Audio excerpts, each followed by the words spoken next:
dan kita masih dalam rangkaian adab kepada Allah, yaitu mengingat Allah. Dan kemarin sudah waktu-waktu atau saat-saat mustajab.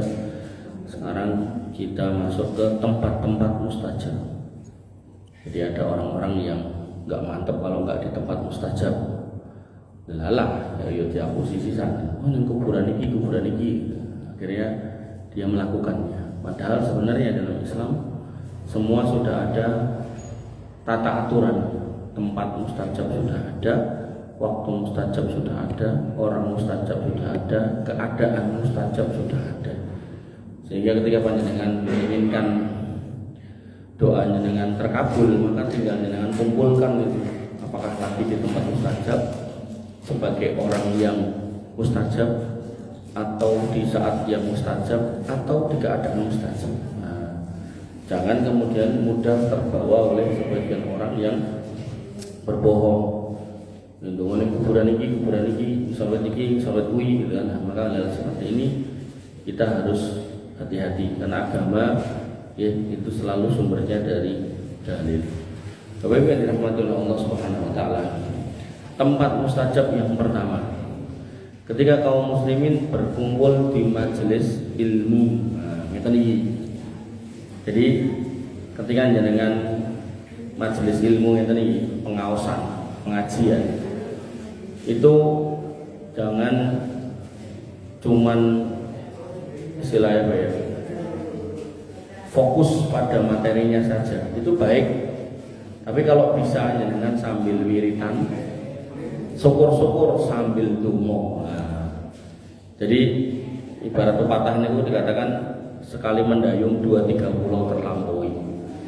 Tapi nek memang jangan tipikal orang yang aku nek karo macam-macam fokus mas, ya, monggo jenengan fokus pengajian aja ndak apa-apa.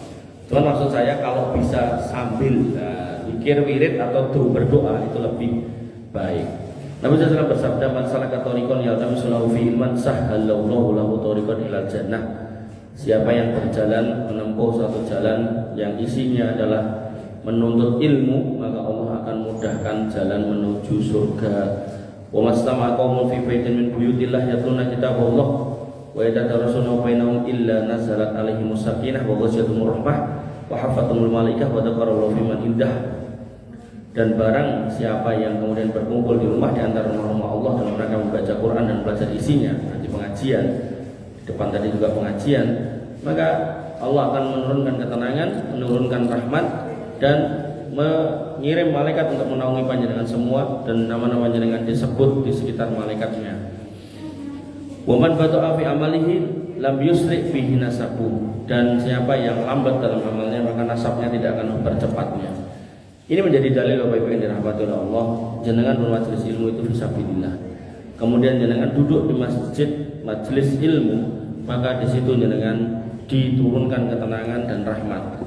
Sehingga ketika ketenangan, rahmat dan malaikat itu turun, nanti dalam riwayat yang lain memintakan ampun jenengan, Allahumma ighfir lahum warhamhum, ya Allah ampunilah mereka dan rahmati mereka, maka jenengan iringi dengan permintaan sendiri. Makanya kalau panjenengan masih ingat yang kemarin, itu ada kondisi di mana perang berkecamuk, malaikat turun, maka disitulah kita bisa minta. Atau ada juga dalam kondisi ketika ada orang yang sakaratul maut sebelum malaikat maut turun, itu malaikat yang banyak diturunkan, jenengan diminta untuk berkata-kata yang baik atau berdoa yang baik. Atau ketika jenengan menjenguk orang sakit, rasa kasih sayang seorang muslim kepada muslim yang lain akan kemudian diiringi dengan turunnya para malaikat. Di situ jenengan kemudian disunahkan atau sebaiknya meminta atau berdoa atau berucap yang baik-baik. Sehingga dalam konteks majelis ilmu, sejak awal dimulai sampai akhir, selama memang di dalamnya yatluna kitabullah wa yatadarasuna bainahum, isinya membacakan Quran dan mempelajari isinya, maka insya Allah itu baik. Karena dari awal sampai akhir baik, bahkan malaikat itu akan diturunkan, maka sebaiknya dengan iringi dengan wirid, zikir atau berdoa. Ini bukan usah banter-banter, karo majelis ilmu tuh. Robbi firli wali walidayya, kita piye gitu, dan usah sambil santai mawon, astagfirullah, sambil zikir wirid gitu kan, atau sambil menyebut nama Allah yang lain. Bapak yang dirahmati oleh Allah Subhanahu wa taala, itu yang pertama. Kemudian yang kedua, tempat yang mustajab yang kedua adalah di Masjidil Haram, khususnya di dekat Ka'bah. Jadi kalau ke sana itu jangan mau foto-foto, selfie, tapi pastikan itu memanfaatkan hari demi hari, waktu demi waktu, bahkan detik demi detik untuk beribadah kepada Allah. Apalagi ibaratnya kita lumpuk-lumpuk begitu iso makat, orang ngerti meneh kapan makat meneh gitu. Maka rugi kalau sampai sana ngomong sopang shopping ya, itu rugi. Karena jenengan mungkin mundur nama-nama wonten niku, jenengan walik wonten tulisannya napa? Made in China gitu. Niku tuku ning Indonesia nggih enten. Lajeng ngarani napa? Sajadah enten Indonesia. Oleh kurma nggih enten. Jadi daripada ngebot-boti ya jenengan tuku mundut mawon enten sarewon sak pirang-pirang. Buat jam-jam niku nggih silaya barang Cina. Enten toko-toko jam Solo niku sak pirang-pirang. Nggih, makanya Bapak Ibu yang dirahmati oleh Allah Subhanahu wa taala, tempat yang sangat mustajab untuk berdoa adalah Masjidil Haram, terutama di dekat Ka'bah dan di Multazam, tempat antara Hajar Aswad dan pintu Ka'bah. Dari Abdullah bin Amr radhiyallahu anhu Nabi SAW bersabda, "At-tawafu bil bait salatun illa anna Allah ahalla fihin nutqa. Faman nataqa fala yantiqanna illa bi khairin." Ngubengi Ka'bah atau yang disebut dengan tawaf itu adalah Sholatun itu nggih sholat, tapi makna lainnya adalah doa. Sehingga jenengan kalau ngubengi ning Ka'bah niku jenengan kan donga sak oke-oke. Biasanya umumnya orang niku Rabbana atina fid dunya hasanah wa fil akhirati hasanah. Niku sae. Jenengan yang lain, misalnya jenengan ingat orang tua, Rabbi firli wa walidayya, terus niku nggih sae. Bahkan ada sebagian orang niku kalau tawaf niku maca Quran, buka Quran ini. Dan tidak ada yang larang. Artinya itu bagian dari kemudahan kelonggaran dalam syariat. Nah, kemudian kecuali bahwa Allah membolehkan berbicara di dalamnya. Artinya orang yang sedang tawaf itu sakjane kayak wong salat, sehingga sebaiknya seyogyanya tidak ngomong yang lain. Makanya sungguh kasihan ketika orang nggak ngerti ini kemudian tawaf malah jagongan. Piye mau madang entek pirang 15 real karo tawaf. Harusnya fokus sama dirinya, muter tawaf. Jangan sampai kemudian terucap atau mengucapkan kalimat-kalimat selain zikir, wirid dan doa. Parah lagi sebagian jamaah Indonesia niku mboten ten tawaf sih, ten sa'i niku. Niku mboten ngucapke zikir wirid, malah nyanyi Indonesia Raya lah napa. Terus kok dieleke, kowe iki anti Indonesia, mboten nggih. Bedakan antara fikih dengan hal yang di luar ibadah. Ini kalau TKI, nek misal, enek wong sholat terus sholatnya nyanyi Indonesia Raya gitu. Terus jenengan penging apa ya jenengan terus anti NKRI kan ya boten, mungkin sholat kok. Ibadah ya ibadah, jangan kemudian ditambahi dengan hal-hal yang tidak sesuai dengan kaidah ibadah. Makanya, sebagian orang yang tidak paham itu kadang itu penrikon itu nggawa bendera aneh-aneh, bendera Indonesia lah segala macam. Di sana adalah tempat untuk beribadah. Syiar agama dinampakkan, bukan syiar bangsa, suku, golongan tak boleh. Mungkin tak marahi ramai. Oleh karena itu maka Bapak Ibu yang dirahmati oleh Allah Subhanahu Wa Taala, seorang Muslim harusnya kalau kesana itu dia ngerti di rumah Allah, disitulah nama Allah disebut. Wa anal masajida lillah fala tad'u ma'allahi ahada. Rumah Allah tempat disebutnya nama Allah dan jangan sebut nama selain Allah. Sehingga ada sing nyanyi napa ya lal waton ten mriko enten sing nyanyi napa melih-melih enten sing selawatan selawatan ya nek selawatan sing bener Allahumma sholli ala Muhammad selawatane selawatan macam-macam gitu ya Allah. Bapak Ibu yang dirahmati oleh Allah Subhanahu kecuali bahwa Allah membolehkan berbicara di dalamnya, maka siapa yang berbicara hendaklah ia tidak berbicara kecuali yang baik. Artinya ngeten, ketika jenengan membaca zikir wiridnya, kemudian kok jenengan merasa pengen yang lain, maka silakan yang lain, tapi pastikan itu doa-doa yang baik atau kalimat-kalimat yang baik. Bapak Ibu yang dirahmati oleh Allah Subhanahu wa taala. Kemudian tempat baik berikutnya adalah di Arafah. Nabi SAW bersabda, "Khairud du'a yaumul Arafah." Sebaik-baik doa adalah doa pada hari Arafah. Hari Arafah itu tanggal pinten, Pak, Bu? Bener? 9 Dzulhijjah. Sehingga Bapak Ibu yang dirahmati oleh Allah Subhanahu wa taala, wa khairu ma qultu ana wa nabiyyun min qabli, dan sebaik-baik Dan sebaik-baik apa yang aku katakan dan para nabi sebelumku, yaitu la ilaha illallah wa la syarikalah lahul mulku wa lahul hamdu wa huwa ala kulli syai'in qadir. Tidak ada Tuhan Rabb yang berhak disembah selain Allah, miliknya lah kerajaan dan miliknya pujian, dan dia maha kuasa atas segala sesuatu. Sehingga pelajarannya adalah Nabi SAW ketika ditanya ucapan terbaik apa ketika 10 malam terakhir Ramadan, beliau SAW mengajarkan Allahumma innaka afuwwun tuhibbul afwa fa'fu anni.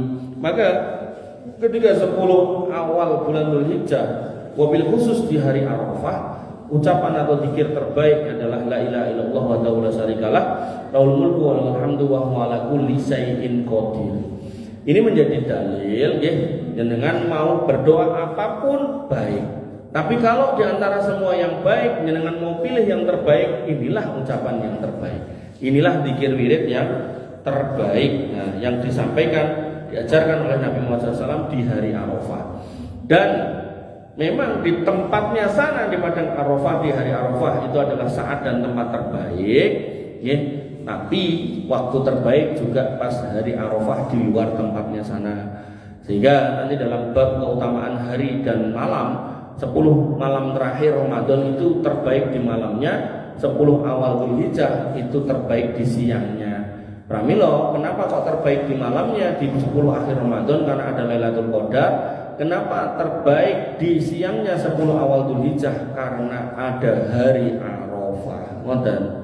Makanya nanti ada sunnah puasa 10 hari pertama di awal bulan Dzulhijjah dari tanggal 1. Oleh karena itu maka Bapak Ibu dirahmati oleh Allah Subhanahu wa taala, ketika ke sana niku ada keadaan seorang yang haji itu disuruh wukuf di atas bukit Arafah, di atas padang Arafah. Dan mereka disunnahkan untuk berdoa sejak matahari condong, jadi sejak waktu duhur sampai maghrib, masuk maghrib. Dan itu rata-rata kita biasanya ndonga 5 menit 10 menit wis kesel, akhirnya dolanan HP. Makanya zaman dulu Nabi itu kuat mengangkat tangan berjam-jam ini di padang Arafah, sehingga jenengan niku harapannya mungkin dipanggil oleh Allah ke sana untuk haji, jenengan jangan sampai wis ning Arafah gak ndonga atau ndonga mung sithik tok, eman jenengan ada di tempat paling mustajab, di waktu yang paling mustajab, doanya yang banyak. Makanya begitu bapak saya, ibu saya berangkat itu tak golek buku doa itu nanti banyak. Pokoknya emang waos si tunggal rampung, tutuke tunggalnya rampung, mungkin rampung kabeh balik ini meneh gitu. Soal isinya apa? Insya Allah baik semua karena diambil dari Quran dan hadis. Nah, ini di bawah. Nah, diwaca orang mbuh, saya nggak tahu.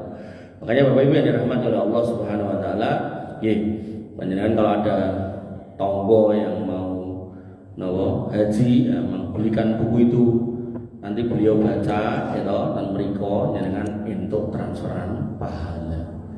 Nah, bahkan nanti dalam hadis dikatakan wala kamisli, dan untukmu juga sama. Jadi dia berdoa untuk dirinya misal, tapi kemudian karena buku itu jenengan yang ngasih, ya toh, yang memberikan atau yang menunjukkan, maka insya Allah jenengan nggih angsal doa itu.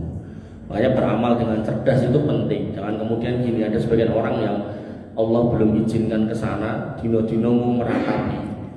Mana aku meh rono, kok terus tonggone meh mangkat anyel. Kok kae to, kok ora aku to. Sosok nganggo bahasa semprul tenan. Maka itu udah masuk dalam wilayah hasad, tidak boleh. Nanti kalau udah hasad jatuhnya hasud. Paling iso mangkat mergo korupsi. Nah soal korupsi tenan kan terserah dia. Cuman maksudnya ketika kita nggak punya bukti, kita nggak boleh menuduh gitu. Kayak Bapak Ibu yang dirahmati oleh Allah Subhanahu wa taala, daripada setan ngompori kita, ada yang namanya hasad itu udah kayak kayu yang dikenain api bisa terbakar gitu kan. Maka sebaiknya kita cegah dengan cara apa? Kita bantu persiapan beliau mau berangkat.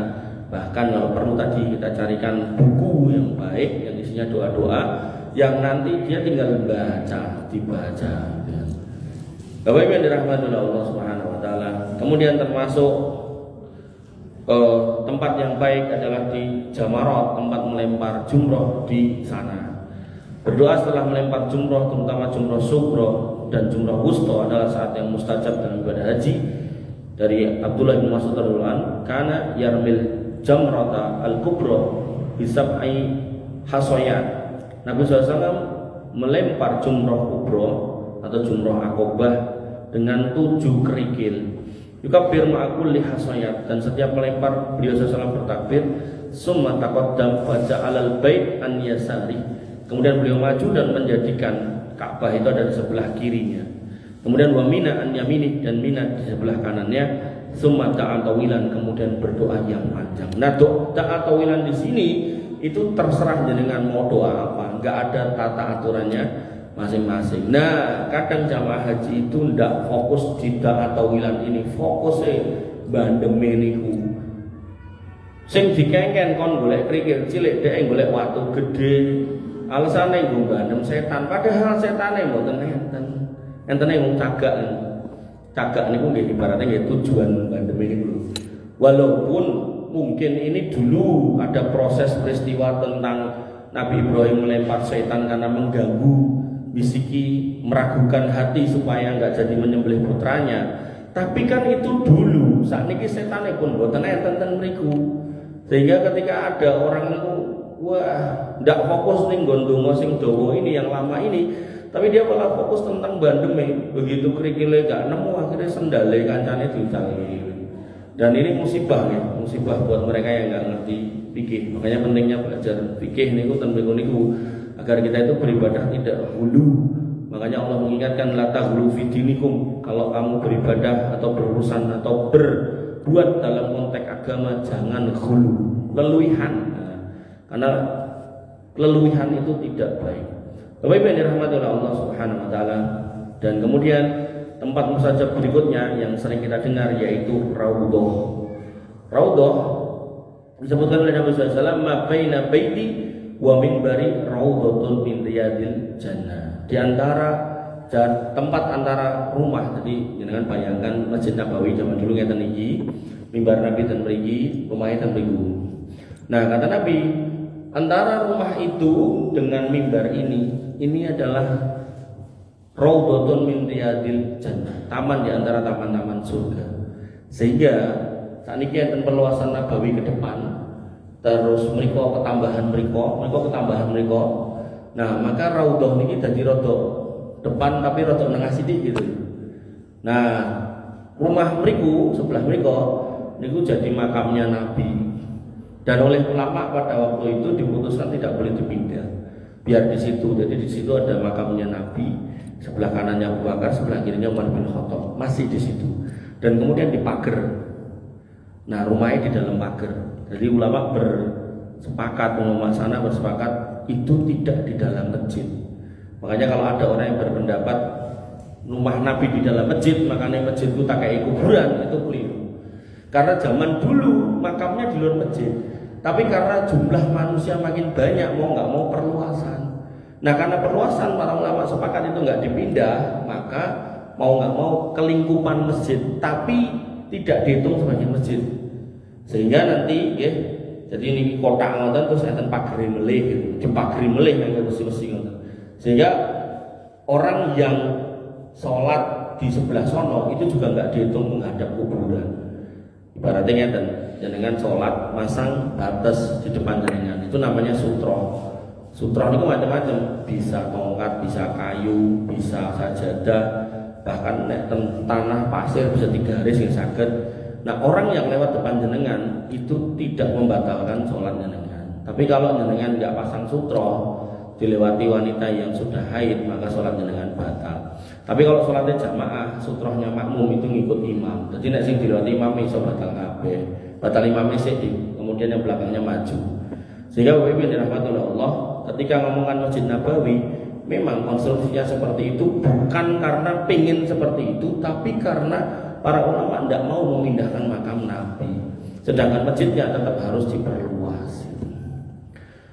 Nah, disebutkan antara rumah situ sampai sini mimbar ini adalah taman di antara taman-taman surga, sehingga jamaah haji, jamaah umroh itu berebut untuk masuk situ. Nah, ini saat ini diatur ngangge aplikasi, jadi daftar, mungkin nek entuk antrian nabi makan. Karena nek zaman dulu niku rebutan, royo-royoan.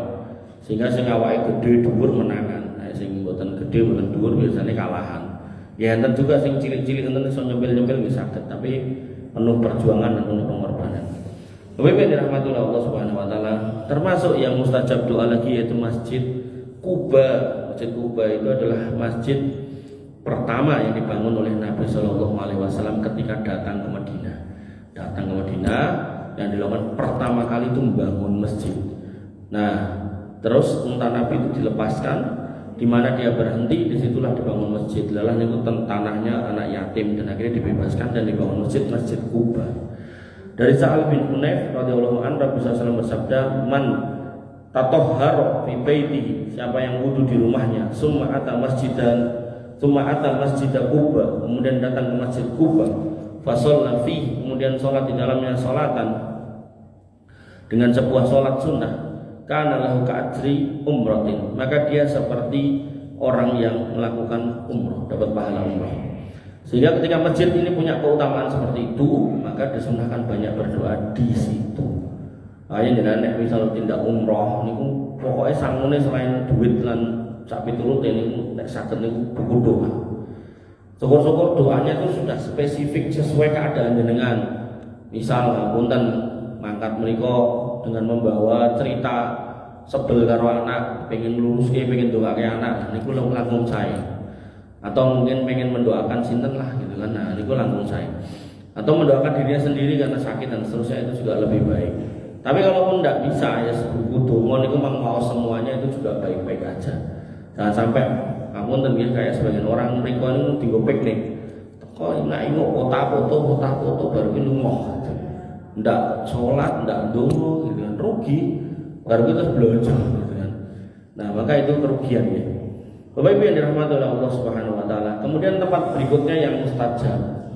Nah, kan tempat jauh-jauh, Arafah, tempat melempar jumroh, Ka'bah, Masjid Quba, Raudhah, itu kan jauh-jauh dan itu semua.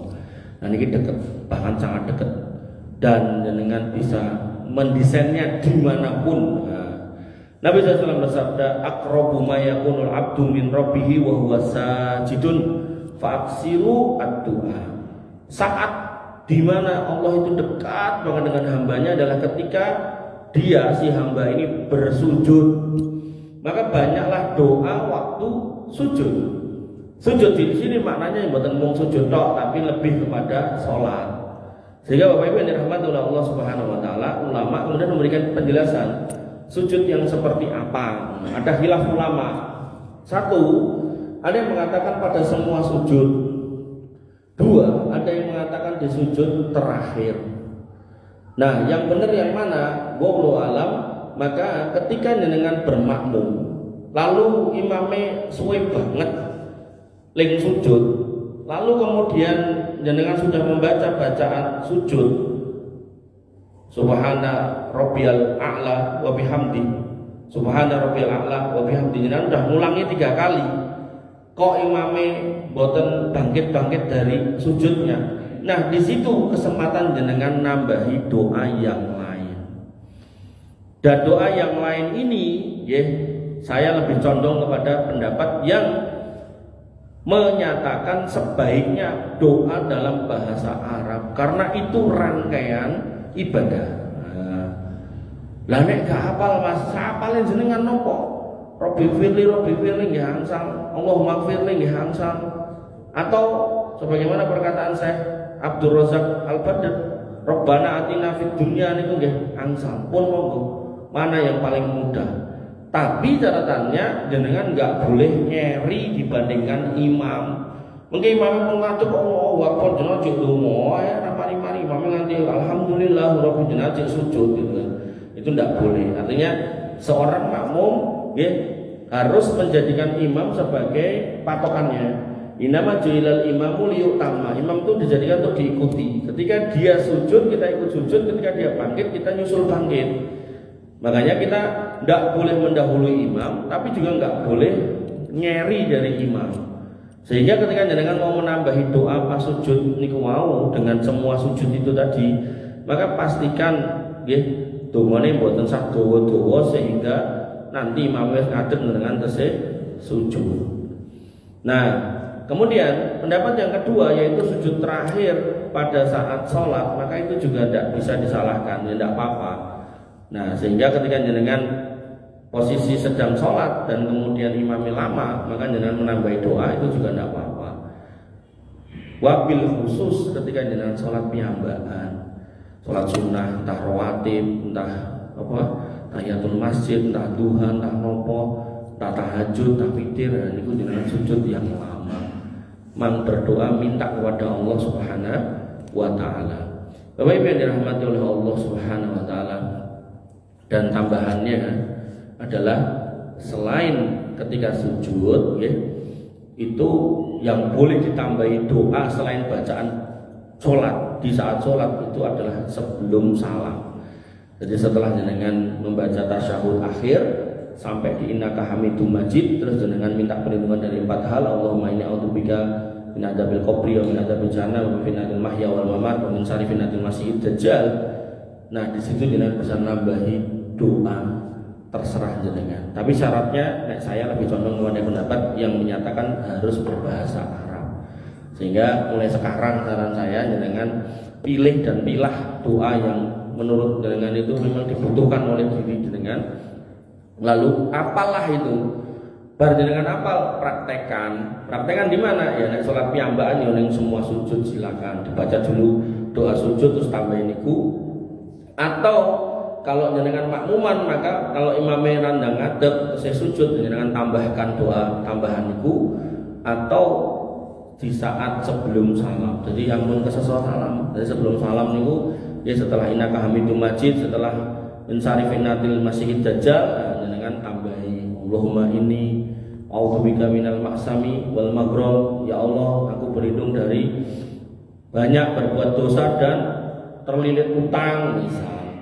Atau kemudian Allahumma shfi mardona waqdi duyunana, ya Allah sembuhkan sakit kami dan lunaskan utang-utang kami misal. Atau kemudian Allahumma kfina bihalalika an haramik wa aghnina bifadlika amman siwak, ya Allah cukupkan rezeki kami dari yang halal dari sisimu dan jauhkan rezeki kami dari selainmu yang tidak halal gitu kan. Kemudian doa-doa yang lain monggo jenengan pilih. Nek pada akhirnya bingung meh ndonga napa, Rabbana atina fid dunya hasanah niku nggih bisa mencukupi. Bapak Ibu yang dirahmati oleh Allah Subhanahu wa taala, tempat sudah, keadaan sudah, waktu sudah. Saat ini berikutnya adalah orang. Makanya jenengan jangan sampai tertipu oleh sebagian orang yang kemudian mengatakan, wah kudu ning kuburan iki, ning serwit iki, jam semene jam semono ning kono ning kene. Ampun ya. Dengan cukupkan dari apa yang kita pelajari dari Quran dan Sunnah, maka insya Allah itu sudah baik. Nah, orang-orang yang mustajab, satu, orang yang sedang dalam kesulitan. Jadi jenengan nek misal nembe dalam kondisi sulit, ya, bar kerja kesel, ngantuk, luwe, mulih kebanan, gitu kan, terus dijak ngobrol wong malah dompetnya dicopet gitu kan, entek-entekan pokoknya. Nah, bapak kula nanti numpak Vespa tua di starter, di engkol ora urip-urip, Vespane dikeplek. Jadi kondisi-kondisi yang seperti itu jangan justru melampiaskan emosi, tapi gunakan untuk berdoa. Berarti memang Allah itu sedang menginginkan jenengan di saat itu, bahkan mungkin yang pinggir jalan itu untuk berdoa, ampun dengan melampiaskan sesuatu gitu kan. Oke, emosi ning arep duta bangsa motore dijalke ning kali gitu. Ampun ya. Allah Subhanahu wa taala berfirman, "Amman yujibul muttarra idza ta'ahu wa yakshifu su' wa yaj'alukum khulafa'al ard a ilahu ma'allah qalilan ma tadhakkarun." Siapakah yang memperkenankan doa orang yang kesulitan apabila ia berdoa kepadanya dan yang menghilangkan kesusahan? Ini menjadi dalil Bapak Ibu yang dirahmati oleh Allah, ketika jenengan ada dalam kondisi sedang dicoba, niku banyak-banyak berdoa. Makanya karena saya juga nggak ngerti soal permotoran ya, jadi ngertinya ya mau tuku ngegu gitu kan, karena dandake, bukan dandani, dandake. Nah waktu Vespa itu bapak saya wis merasa menyerah untuk dandani, itu akhirnya didongkrok, begitu dongkrok terus dilirik karo bakul rosok ya, dituku mung piro gitu. Akhirnya selang berapa tahun kemudian harga Vespa kan mahal banget sampai hari ini kan, udah belasan ada yang puluhan juta ya. Vespa tua padahal. Bapak saya nyesel gitu kan, mana iman biar kayaknya wis baca digondol wong. Kalau nggak saya cuma 1 juta kurang atau 1 juta lebih dikit, murah banget Pak. Nah, Bapak Ibu dirahmati oleh Allah Subhanahu Wa Taala. Ngoten nggih. Jadi kalau jenengan kena musibah, jangan berhenti berdoa, doa terus. Bahkan ada doa khusus, ada nggak ya nanti? Ada, insya Allah ada. Yaitu ketika terkena musibah dan mengucapkan istirja. Jadi tadi dalam kondisi sulit, nah ini dalam kondisi kena musibah dan mengucapkan istirja. Istirja niku innalillahi wa inna ilaihi rajiun. Dan bukti kesabaran seorang hamba itu ketika awal kali kena musibah. Makanya Nabi mengatakan as-sabru inda sodamatil ula. Yang namanya sabar itu tuh pas musibah pertama nyampe atau kena. Tapi nek wis misuh-misuh ngalor ngidul, akhirnya anak saya nulung lagi, tawakal lagi, pasrah, nah, itu sabar yang telat gitu kan. Nanti sabar itu begitu musibah datang. Makanya nanti yang namanya akhlak itu al-akhlaqu ma baqiyat. Akhlak itu apa yang menjadi refleks seseorang. Kesandung angger munine innalillahi wa inna ilaihi raji'un, wah iki wong ngaji. Tapi nek kesandung munine tahu tempe lan sak piturute ya wis iki wong ora cetha kan. Nah, maka Bapak Ibu yang dirahmati oleh Allah, biasakan ngomong yang baik. Karena kalau ngomong yang jelek itu nanti ke bawah sampai pas sakaratul maut. Tahlil Pak, la ilaha illallah, tempe mati malah. Maka ucapan terakhir bukan tahlilnya tapi tempenya gitu. Nah, musibah. Makanya apunten dengan yang punya kebiasaan miso-miso, niku dikurangi. Nah, dikurangi syukur-syukur diganti. Nah, Ummu Salamah berkata, aku mendengar Nabi SAW bersabda, "Mamin muslimin tusibuhu musibatun." Orang Islam manapun yang kena musibah fayaqulu ma amarahullah, dan kemudian mengatakan apa yang diperintahkan Allah, inna lillahi wa inna ilaihi rajiun. Istirja niki, sesungguhnya kami milik Allah dan kita akan berpulang kepadanya. Kemudian ditambahi Allahumma ajurni fi musibati. Kok jaluk ajur mboten, iki memang bahasa Arab. Nek bahasa Jawa ajur ya artinya remo niki. Ajurni ini artinya kasih saya balasan. Allahumma ajurni, ya Allah kasih saya balasan fi musibati, dalam musibahku ini karena kena musibah, wa khlufli khairan minha, dan gantilah dengan yang lebih baik, illa akhlafallahu lahu khairan minha, maka pasti Allah akan ganti dengan yang lebih baik. Sehingga Bapak Ibu yang dirahmati oleh Allah Subhanahu wa taala, nggih, Ummu Salamah mempraktekkan ini, tapi sadurunge ya ora yakin. Kenapa? Karena dia punya suami kesayangan namanya Abu Salamah, dan Ummu Salamah pengen, karena saking cintanya di dunia, pengen nanti ketemu di surga. Nah, kemudian Nabi kok ngajari doa ini, Allahumma ajurni fi musibati wa khlufli khairan minha. Maka Ummu Salamah kayak nggak yakin. Emang sopo sing luwih apik tinimbang bojoku? Kan enten tau kiai ngoten niku. Jadi sebenarnya bojone itu ya biasa, sederhana, tapi perlakuannya ini ya luar biasa sampai membekas kepada istrinya. Soal luar biasa baiknya. Senajan yo mungkin kerja yo biasa, mulih yo monggo panganan biasa. Jadi bukan sing memuja dengan dunia ngoten mboten, tapi lebih kepada dengan ala kadarnya, tapi benar-benar dia menyayangi istrinya, dia nggak pernah menyakiti istrinya. Nah, ini yang dilakukan Abu Salamah kepada Ummu Salamah, sampai Ummu Salamah itu jane pengene niku ngentosi Abu Salamah ten surga. Ya carane meninggal. Abu Salamah meninggal duluan. Nah, Nabi lah kok ngajari iki lho wacanen iki. Allahumma ajurni fi musibati wa khlufli khairan minha. Ummu Salamah jane mboten kersa. Sembari mboten kersa jane yo mbatin jane sing luwih apik timbang bojoku sapa. Khawatir nanti kalau ditekake orang tapi kok nggak lebih baik. Tapi karena ini doa, dia yakin akan datang yang lebih baik. Cuman pertanyaannya sopo kan gitu.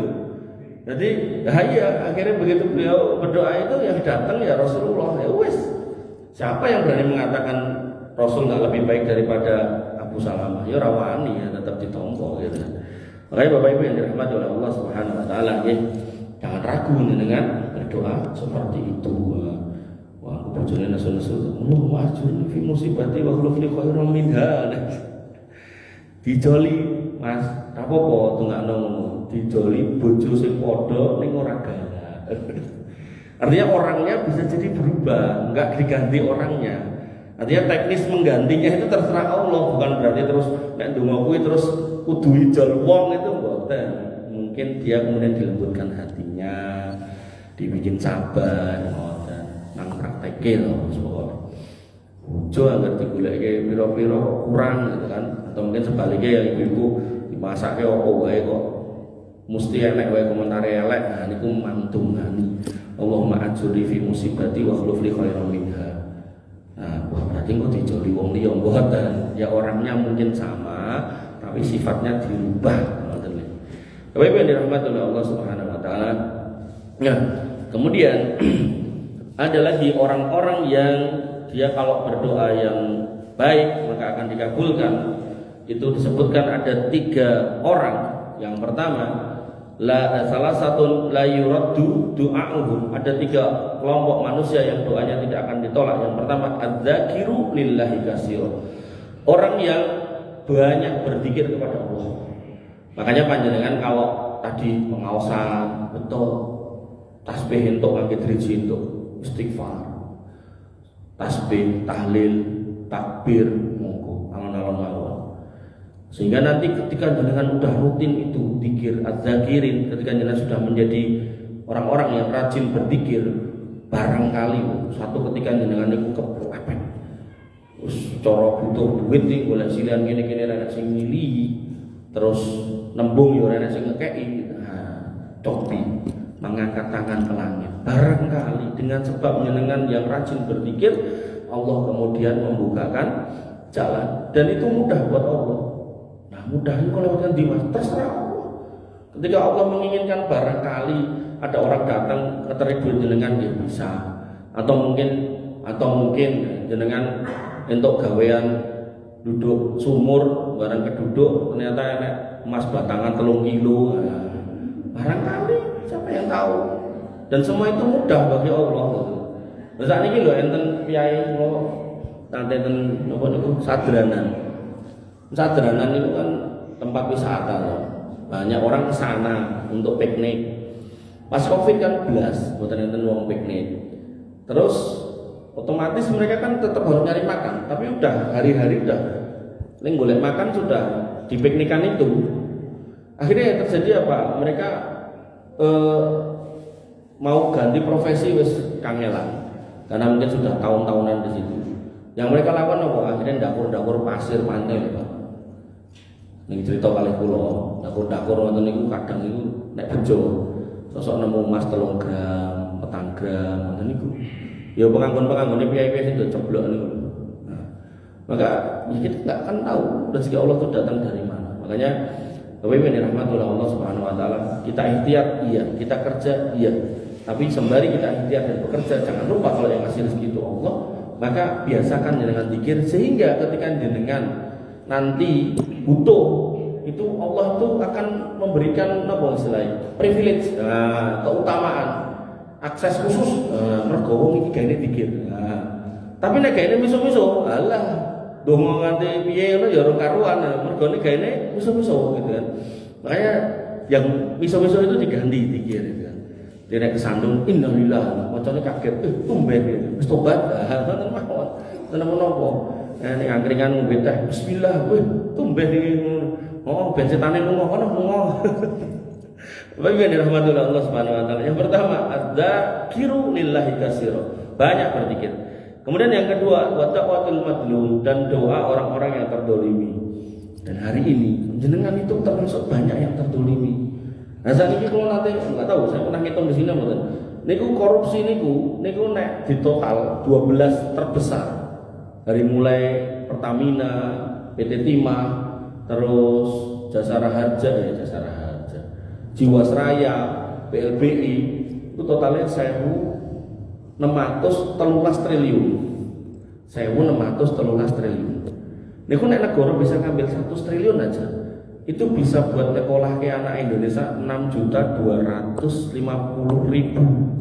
Padahal kalau ngecek lulusan SMA di Indonesia pada tahun 2025 nggak ada, 2024 nggak ada, 2023 niku cuma 5.300.000. Berarti jek murah. Sehingga gampangnya ngeten. Niku maling-maling niku umpama mboten dimaling dan pemerintah itu bisa mengoptimalkan buat masyarakat. Niku putra-putra jenengan yang urung kuliah atau ora sanggup kuliah, niku jane iso dibayari ngene niku. Berarti kan jenengan terdolimi, gitu. Makanya banyak yang berdoa, ya Allah saya didolimi para koruptor, ya Allah tolong beri ini beri itu, monggo gitu kan. Dan luar biasa mengerikan kalau kita ngomongkan korupsi itu, dan mereka tuh kayak orang duit wedi gitu. Padahal saya selalu mencontohkan duit 25.000 ketika jenengan ngutang nggak mau membalikan, selingkuh tanpa calon balik ya, itu nanti diganti dengan pahala 25.000 misal. Itu nek pahala 25 itu jangan dapatkan dengan sholat, maka jangan harus sholat jamaah ping 1000. Nek setahun ping 300 berarti ini 3 tahun, Pak.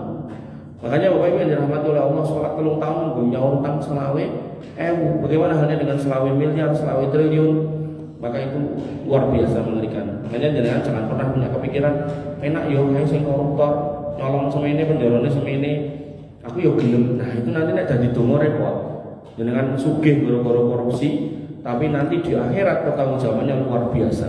Didatangkan orang-orang yang terdolimi, nah sing dolim sa Indonesia ada 280 juta orang antri, pahalanya dikasihkan. Pahalanya entek, dosane wong yang terdolimi diambil.